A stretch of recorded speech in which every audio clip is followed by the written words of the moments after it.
let's jump to Bev, who got a message to us at the office. She said, I've been trying to research calcium and taking Armour. Armour is a thyroid medication? Mm-hmm. Okay. I know not to supplement calcium or biotin within 4 hours of taking thyroid meds, but I've been trying to find out about calcium in foods. I eat breakfast an hour after taking the Armour, and there's about 65 milligrams of calcium in my breakfast. Is this a concern when absorbing the calcium for interfering with the thyroid meds? I also read that estrogen in cream form should not be taken close to thyroid meds. Do you know anything about that? Thanks, Bev. All right. I know nothing about any of this, so fill me in, Dante. What's going on with calcium and thyroid meds? Yeah, good questions from Bev here for sure. So the big point that she captures in her question initially is the importance of separating thyroid medication from calcium-containing foods and just foods in general. So anybody who's taking thyroid medication, they should have been counseled on trying to separate their initial dose in the morning by about an hour or so from any other foods, really. Why is that? It's a drug that is more sensitive in terms of its absorption to other foods. Okay. So if you have the calcium too soon, it will inhibit the drug's effectiveness? Exactly. Got it. And so in treating hypothyroid in this case, you are often going back to look at blood work to see changes over time, trying to corroborate that with clinical symptoms. Yeah. And if you are not controlling for the variable of how is this drug being absorbed by taking it with food or taking it at night or being inconsistent, this is one that's just a delicate balance to strike at times for people. Some medications you don't have to be as careful with. This isn't one of those. Exactly. Again, so I think that Bev does a really nice job and sort of exemplifying the importance of that. You know, it sounds like something that's not the end of the world, but like I said, for those that have dealt with thyroid issues, they're playing with doses. It's a little bit challenging.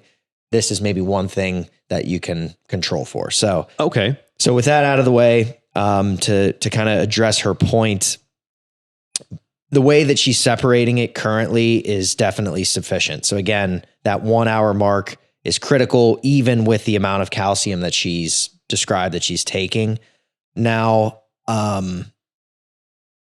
in general, so in theory, if somebody was drinking a lot of milk, like a lot of almond milk, a lot of cow's milk, maybe the recommendation might differ slightly, but doesn't really seem like something that needs worried about. Not to keep harping on this, but a lot of times people will, they drink juices in the morning, and those are rich in caloric content. And so that's something to consider. In taking this medication on an empty stomach, that means no sweetened beverages, no drinks, no orange juice, though that matters too. So it's like coffee with nothing in it, or water or tea with nothing in it, but that's kind of where you have to draw the line early on. And even, I'm glad you mentioned coffee, because there's even some research showing that coffee has the potential to change maybe the absorption of thyroid medication. Okay, so not coffee. So that's a good point. So water. Yeah. So it just seems like we're being overkill, but again, this is a good one that just try to separate it for the most part. Now looking ahead a little further, the question, the part of the question that's referring to the estrogen replacement therapy. Yeah. My take on this is that it does factor in. So estrogen replacement therapy does factor into the whole equation, but more of a big picture sense. And so adding estrogen replacement therapy to somebody who is already taking thyroid hormone replacement in the form of Armour, right, does have the potential to lower T4 in the blood. Okay. This is not ideal if you have hypothyroidism, as you are trying to keep these levels constant, trying to keep that in that range where you are no longer having clinical symptoms. Oftentimes, individuals will require dose changes or dose increases on the thyroid medication to address this. Now, from my understanding, changing or separating the administration, if you find yourself on both of these medications, in an acute setting, so similar to separating the calcium in the thyroid, separating the estrogen cream from the thyroid medication. Yes, is not, again, just looking at this from a kind of a conceptual standpoint, there's not going to really be a meaningful effect there. While it's a good thought, but it's more about the long-term use of these medications together. And then, we're totally neglecting the complex interplay between the actual endocrine systems in the body too. Right. There's these hormones are naturally present and are constantly interacting, and there are feedback mechanisms and such that are occurring. So you're kind of affecting both ends of a scale at the same time. Yes. Now, as long as anybody's symptoms and blood work